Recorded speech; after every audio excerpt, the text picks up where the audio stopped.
Hey everybody, my name is Scott Schmitz and I am here with the Prime Minister of the Dominion of Melchizedek, Prime Minister David Williams, and we are starting a new series called Disproven with David and Scott.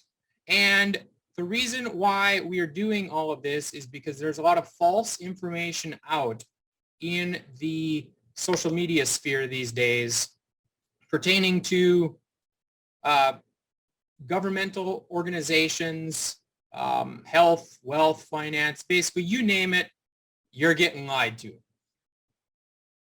We are here to help disprove some of the people out there who are purposefully leading you astray. I call them gurus because they're fake gurus. The reason why are they doing this is because they are making a lot of money off of you. And because of that, a lot of people get into these rabbit holes and they think they're going to do this or that. And it causes them major setbacks, both financially and politically and socially down the road. So today we are going to talk about a very, very, very important topic. And there's no one more qualified in this entire world than Prime Minister David Williams to talk about the fundamental human right of self-determination. Prime Minister Williams, thank you for being on the call today. How are you, sir? Hey, Scott, I've been looking forward to this. But you're absolutely right. I mean, the right of self-determination is the most fundamental right that we have, and we'll explain that as we go along. And I was happy to have you come out and say, okay, we need to start disproving these intellectuals that talk about things, but then they don't actually do anything. And the problem with it is they have no practical experience, so that puts them in a position where they can't speak fully about what they claim they're giving people education on. So that's why it needs to be disproven, because there's a lot of misinformation out there, particularly in this arena of international law and fundamental human rights and fundamental freedoms, and how people are going to exercise that and do it peacefully. You know, in other words, like you got right there on the screen, get out of the system at getoutofthesystem.com. And the fact that you got lied to, just like I did, just like you did, we weren't taught history correctly. That's a rabbit hole. It's probably the deepest rabbit hole. And the reason that it is because they used the false history. Like Napoleon Bonaparte said, history is just a set of lies agreed upon.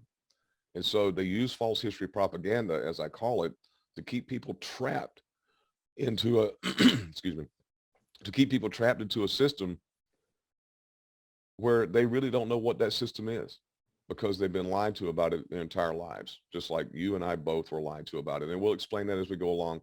And I know that's why we're here. That's fantastic. Well, our first debunking is going to be with a British chap named James Ker-Lindsay.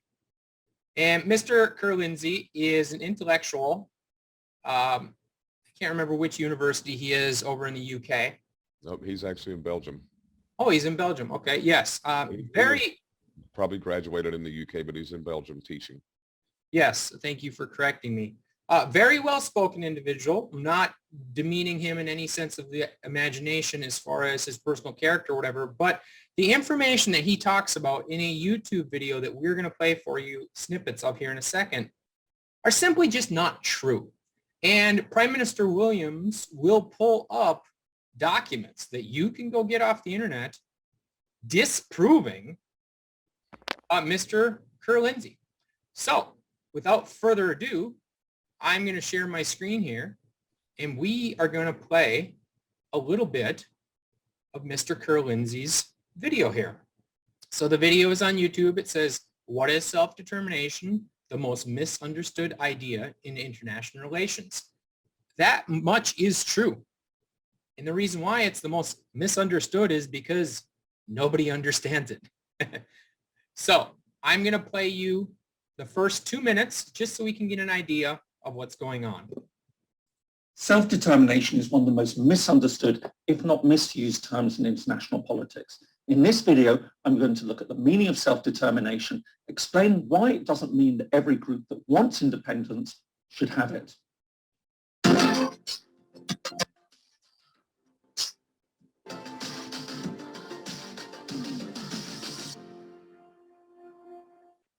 Hello, my name is James Ker-Lindsay. Welcome to Independent Thinking, a channel dedicated to international relations, independence, and the origins of countries. Self-determination has emerged as one of the most powerful concepts in modern international politics. Around the world, people vying for independence will cite a right of self-determination as the basis for their claim to be allowed to have their own independent states. Indeed, there are many people who believe that merely mentioning the words self-determination is enough to end any discussion on whether a territory should be allowed to break free. However, self-determination is also one of the most misunderstood concepts in modern international affairs. In truth, while it's correct to claim that peoples have a right to self-determination, this doesn't actually mean that they have a right to an independent state. Except in certain specific circumstances, self-determination actually means remaining within existing borders.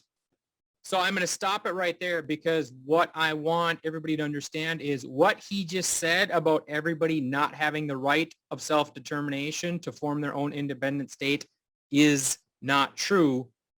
Prime Minister Williams will shed light to that in a second. Let's continue watching here for another minute. To understand why, it's important to take a brief look at the history of self-determination. Although the concept of self-determination emerged in the 19th century, it really came to the fore of modern international relations following the end of the First World War. The idea that people should have a right to decide their own future and live within their own territorial units was championed by the US President Woodrow Wilson. In his famous 14 points, he's emphasized the need for different nationalities to be able to live within their own borders or else be permitted autonomous development. Speaking to Congress in February 1918, he stated, "Peoples are not to be handed about from one sovereignty to another by an international conference or an understanding between rivals and antagonists. National aspirations must be respected. Peoples may now be dominated and governed only by their own consent. Self-determination is not a mere phrase. It's an imperative principle of actions which statesmen will henceforth ignore at their own peril." Do you agree or disagree with that last statement that President Wilson said? Well, absolutely. And here's the problem, Scott, what we're dealing with here. Everything he's reading is disproving what he said to begin with. When it's not making a distinction about territories and territorial integrity. If you want, real quick, I'll just go into screen share. I'll try to recall some of the things he said. And what we already see, that he's not teaching in international law, which are treaties and agreements and concordats and resolutions and other things that have already been agreed to by all the nations on the planet that are actually members of the UN, and other nations that are not members of the UN but are mere observers or are still up and coming, growing, getting their proof of concept and things in place to prove that they can actually join the family of nations, join the family of societies, and be a productive member in that. And then those aspirations would include possibly becoming a UN member or being an observer or being accepted by treaties and agreements with other countries as they start recognizing more and more recognizing people's right to self-determination. Sure. So, well, let's play another 20 seconds. I don't want to go plenty of ammunition in the Can next I go? 20 seconds. I want to go one place first, if I can go into screen. Oh, sure. Yeah. Okay. Because this is an instant disproof. I mean, we're talking about human rights and fundamental freedoms. Okay. And the human rights treaties have become more and more prevalent in today's world, meaning there's things like the rights and duties of man, where it says that all men are born equal in dignity and rights and therefore should conduct themselves as brothers one to another. All right. Now, most of the planet right now is not doing that. And that's not new. I mean, it's been going on throughout time that people aren't treating each other very well on the planet. That's the reason we have such a history of war. But self-determination itself is found in a peaceful settlement, and I'll get into that in just a second. So let me pull up the document that I have in mind. So here we are. This is the International Covenant on Civil and Political Rights. This is a human rights treaty. You see where it was signed and went into force on the 23rd of March, 1976.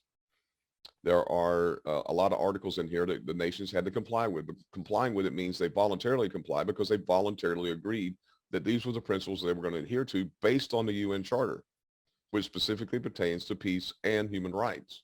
Now, whether it appears that way through implementation is irrelevant. The contract is in place and the treaty is in place, and this is what nations are to do. Now, if there has to be some adjustment later on because they weren't doing it, that's a different issue.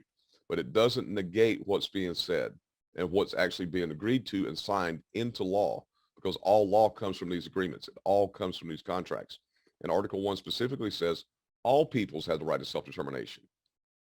It does not say anything about only certain people have it, which is what he was contending up to this 2.5-minute part in this video, is that only certain people have it. And it says right in here, by the virtue of this right, they may freely determine their political status and freely pursue their economic, social, and cultural development. Pursue it. Okay? That's the part that takes time. And you also have to be able to conceptualize and understand what all of this means. So if you got another 20 seconds, let's go for that. And let me go out of screen share, or you take it back over. Yes. Sorry about that. Yes. Let me grab that and let's listen to Mr. Lindsay for a little bit more. However, while the principle of self-determination was admirable, it proved hard to put it into practice. There were several major problems. For a start, there was the problem of applicability. What group should be allowed to form their own states? Was there a minimum number of people required? What about groups within groups? How far down should it go? And who should decide where to draw the line? Okay, so that's the first thing, applicability. Those three things he just said, who can do it? Well, you just proven that everybody can. And who gets to determine whether or not they do it? Well, let's do something. Let me go back in the screen share. Let's do something up front so that we can take a look at what self-determination actually means, how it is defined. Okay. Because there's a lot of international jurists that will tell you that it's actually not defined. And that's not true, because we can go into the agreements and the treaties that have been signed. And we'll go to this one, which is UN Resolution 2625.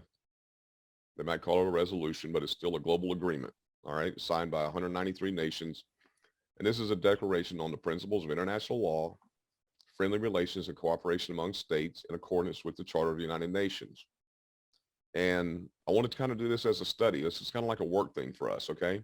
Because like if you wanted to go to court and say, okay, I'm going to like disprove something or I'm going to prove something, right? It's a parliamentary, peaceful way of settling things, even though it's a dispute, right? And so what I'm going to do here with this is we'll do a Control F, and I'm going to type in the word establishment. Out of all the treaties and declarations, this is the only place where you're going to find the actual definition. There are lots of hints. There's a lot of places that mention it, but they don't specifically talk about it in this way. And there's a lot of international jurists and a lot of international teachers like this gentleman that don't understand this concept, or they don't go read it. The establishment of a sovereign and independent state, the free association or integration with an independent state, or the emergence into any other political status freely determined by a people constitute the modes of implementing the right of self-determination by that people. Now, in today's world, we consider that to be people of like mind. In the past, it was more based on ethnicity or culture or whatever other considerations that people had, where they gathered together for their own determination, for their own self-protection, for their own synergistically being able to work together to build something where they could supply for everyone's needs better than the single individual could supply for their own. So what we see here is that every nation state on this planet exists because of this right here. Scott, look, the establishment of a sovereign independent state is there. Therefore, every nation state that currently exists exercised self-determination to get here. In times past, as he said, the concept of self-determination, it really just changed the wording from what was called customary international law and the law of nations years ago to actually adopt the single word self-determination to talk about your political status. Not meaning just that you self-determine and control your destiny, but you're also controlling your own self-governance, which in my mind means you can't control your own destiny unless you're controlling your own self-governance. Now, there's other things it says here. The free association integration with an independent state. Well, you've already... If you're enjoying the content on this channel, don't forget to subscribe like and hit that bell icon so that you don't miss any future updates. We live in a world now where propaganda and censorship are the rule of the day. YouTube presentations, Facebook presentations, or any other presentation will not have completed information. If you'd like to see a complete interview, plus more content like this, then please subscribe to my Patreon, David Williams Unleashed, and then check out our membership site, Get Out of the System, because you can't get out of this system until you get the system out of you. Thanks for watching.